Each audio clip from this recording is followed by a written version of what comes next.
left the house at 1 o'clock on Saturday. Jumped on a plane in Luton.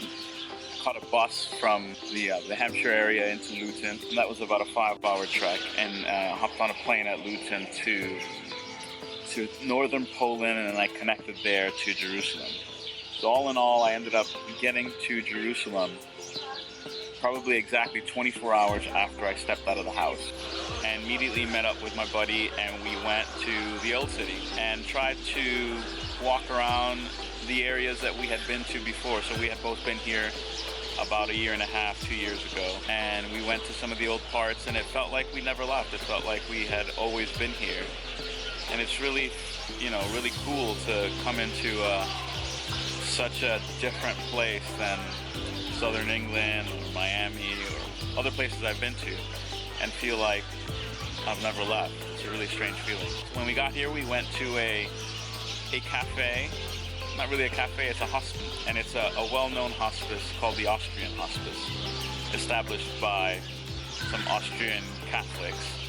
And it's like a little oasis of nature and high art in a really urban, very urban area. The old town is very, very urban, in a like old kind of way of layers of architecture.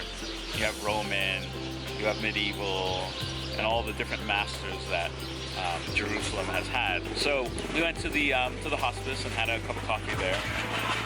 Catch up and discuss what we're going to do in the week. And then we went to the Holy of Holies. We went to the Church of the Holy Sepulchre.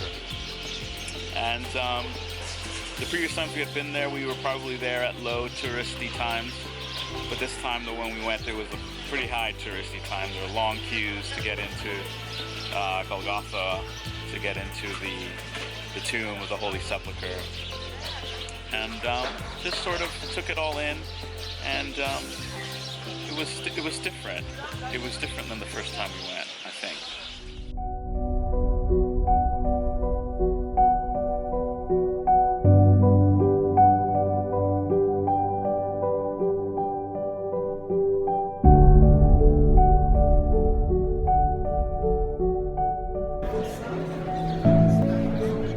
Here we are entering the Church of the Holy Sepulchre. What we'll find inside, we shall see.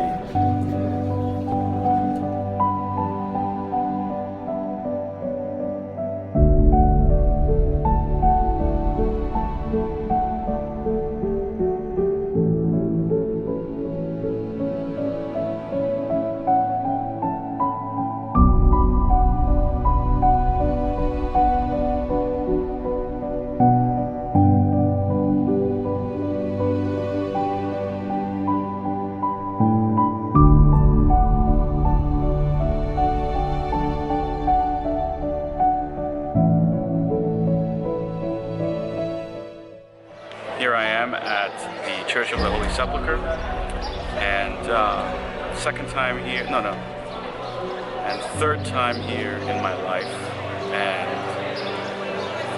a different impact this time. I think the first time I was in awe of the existence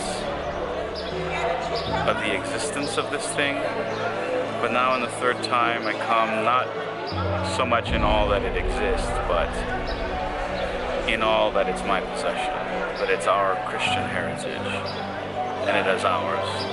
So just a different feeling altogether.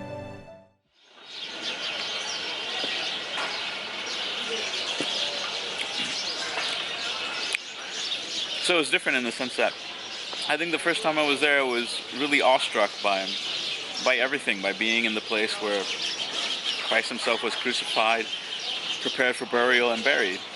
And it was more like taken aback by the majesty and the significance of it all. But this time, having gone through all those emotions, I think this time I felt like, okay, I've gone through all that. Now this is mine. This is my heritage. I am Christian, and this is where I belong. Almost.